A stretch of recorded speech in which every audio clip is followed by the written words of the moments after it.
جو ہے ٹکایا گیا ہے. میں واقف نہیں ہوں اس کے اندر کیا کچھ ہے، لیکن گھڑی کا بنانے والا جانتا. الا یعلم من خلق، کیا وہی نہ جانے گا جس نے پیدا کیا؟ وہو خلاق العلیم، وہ تو خلاق العلیم ہے.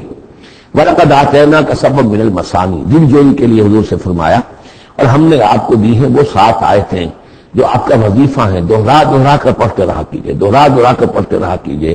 اس پر تقریباً اجماع ہے امت کا کہ اس سے مراد ہے سورہ فاتحہ. 7 آیتیں جو بار بار پڑھی جاتی ہے. اب آپ دیکھیے کہ ہر شخص جو نماز پڑھتا ہے دن میں کتنی مرتبہ سورہ فاتحہ پڑھ رہا ہے، ہر نماز میں کتنی مرتبہ پڑھ رہا ہے، دوہرا دوہرا کر. یہ آیت جو ہے، جیسا کہ ہم نے جب سورہ فاتحہ پڑھ رہے تھے، من لم یقرأ بفاتحۃ الکتاب لا صلاۃ لمن لم یقرأ بفاتحہ، اس کی نماز ہی نہیں ہے، نماز کے جزء لازم ہے. بلکہ قسمت الصلاۃ بینی و بین عبدی بالصلاۃ والی حدیث میں نے آپ کو سنائی، حدیث قدسی، تو وہ تو اصل الصلاۃ ہے سورہ فاتحہ.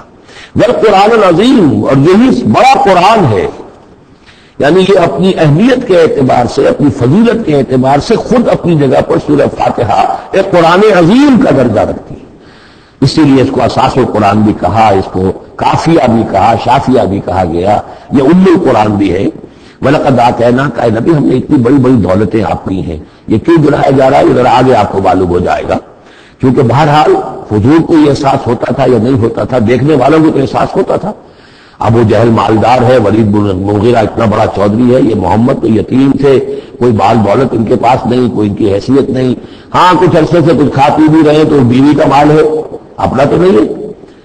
یہ ان کی نگاہوں میں جو ان کے معیارات تھے، جو ان کے اندازے تھے سوچنے کے، وہ تو یہ تھے. اس حوالے سے یہاں بجائے حضور سے خطاب ہے، اصل میں ان کو بتایا جا رہا ہے کہ بدبختو تمہیں کیا معلوم ہم نے ان کو کتنی بڑی دولت دی ہے. وَلَقَدْ آتَيْنَاكَ سَبْعًا مِنَ الْمَثَانِي وَالْقُرْآنِ الْعَظِيمِ، ہم نے ان کو وہ 7 آیتیں عطا کی ہیں. ایک حدیث کے مطابق جیسی آیت نہ قرآن میں اتری کوئی اور اس کے مثل، اور نہ تورات میں نہ انجیل میں.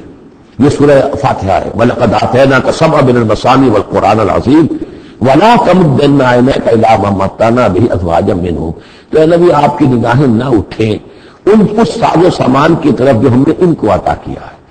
ابو جہل کو اگر دے رکھا ہے، ولید بن مغیرہ کو دے رکھا ہے، اور بڑے سرداروں کو دے رکھا ہے، ان کی جائیدادیں ہیں. ولید بن مغیرہ کے باغات طائف میں بھی ہیں، اس کی جائیداد طائف میں بھی ہے، مکے میں بھی ہے. آپ کی نگاہ ادھر اٹھے ہی نہ. پر کاہ کے برابر، جیسا کہ ایک حدیث میں آتا ہے کہ دنیا مافیہ کی حیثیت اگر اللہ کی نگاہ میں ایک مچھر کے پر کے برابر بھی ہوتی تو اللہ کسی کافر کو ایک گھونٹ پانی بھی اس دنیا سے نہ دیتا. جو اللہ کا ماننے والا، جاننے والا، اللہ کو جاننے والا ہو تو اس کی نگاہ میں تو پھر اس دنیا و مافیہ کی وہی وقت ہونی چاہیے. وہ متاثر نہ ہو یہاں کی امک دمک سے، آپ کی نگاہ اٹھے ہی نہ.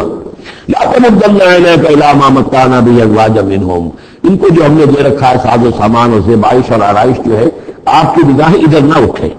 ولا تحزن علیہم، اور اب دیکھیے ان کے اوپر جو بھی اب عذاب آئے گا یا جس عذاب کے مستحق ہو رہے ہیں آپ کو غم بھی نہ کھائیے. ٹھیک ہے یہ آپ کا کنبہ ہے، قبیلہ ہے، اب ابو لہب آپ کا چچا بھی ہے، لیکن یہ کہ اب غم نہ کیجیے. آپ وَخْفِضْ جَنَاحَكَ لِلْمُؤْمِنِينَ، اور آپ اپنے کندھوں اور بازوؤں کو ذرا جھکا کر رکھیے اہل ایمان کے لیے. یہ ہمارے فقراء جب آتے ہیں، یہ جو غلام طبقے سے جو لوگ آئے ہیں، یہ لوگ جو گرے پڑے طبقات سے تعلق رکھتے ہیں، جب یہ آپ کے پاس آئیں تو آپ ان کا استقبال کیجئے. فَقُلْ سَلَامٌ عَلَيْكُمْ كَتَبَ رَبُّكُمْ عَلَىٰ نَفْسِهِ الرَّحْمَةَ، تو اس انداز میں ان کا استقبال کیجئے، ان کے سامنے تواضع کیجئے، ان کے سامنے اپنے کندھوں کو جھکائیے. وَخْفِضْ جَنَاحَكَ لِلْمُؤْمِنِينَ، یہی مضمون ایک مرتبہ پھر سورہ طٰہٰ کے اندر آئے گا. وَخْفِضْ جَنَاحَكَ لِمَنِ اتَّبَعَكَ مِنَ الْمُؤْمِنِينَ، اہل ایمان یہ جو آپ کی پیروی کر رہے ہیں آپ اپنے ذرا کندھوں ان کے سامنے جھکا کر رکھیے. یا یہ حکم دیا گیا ہے اولاد کو والدین کے بارے میں، اگلی صورت میں آ جائے گا سورہ بنی اسرائیل میں، تو ان کے لیے اپنے کندھوں کو، اپنے بازوؤں کو ذرا جھکا کر رکھا کرو. والدین کے سامنے تن کر نہ کھڑے ہو کہ کندھے جو اٹھے ہوئے، بلکہ کندھے ذرا دبا کر. وَخْفِضْ جَنَاحَكَ لِلْمُؤْمِنِينَ وَقُلْ إِنِّي أَنَا النَّذِيرُ الْمُبِينُ، اور کہہ دیجیے کہ میں تو صرف خبردار کرنے والا ہوں، کھلا خبردار کرنے والا، میری اس کے سوا کوئی ذمہ داری نہیں. كَمَا أَنزَلْنَا عَلَى الْمُقْتَسِمِينَ، جیسے ہم نے نازل کیا ہے ان پر کہ جنہوں نے تقسیم کر لیا ہے. الذین جعلوا القرآن عظیم، قرآن کو انہوں نے بوٹیاں بنا لیا ہے، اس کو توڑ کے ٹکڑے کر دیا ہے. اب اس کے اندر 2 رائے ہیں. ایک تو یہ کہ اس قرآن سے مراد یہی قرآن ہے، اور مذاق اڑایا کرتے تھے لوگ، یہ جو بھی تھے ابو جہل اور اس کے ساتھی، بھائی فلاں صورت تو میری ہے، وہ تمہیں لے جاؤں گا، وہ فلاں صورت جو محمد کہتا ہے وہ تم لے جانا، وغیرہ وغیرہ، آپس میں وہ تقسیم کرتے تھے ہنسی مذاق میں. تو اس حوالے سے انہوں نے قرآن کو بوٹیاں بنا کر اپنے اندر تقسیم کرنا شروع کر دیا ہے. ایک رائے یہ ہے، مجھے وہ زیادہ قریب قیاس معلوم ہوتا ہے کہ قرآن کے لفظ کا اطلاق طاعت پر بھی ہوا ہے،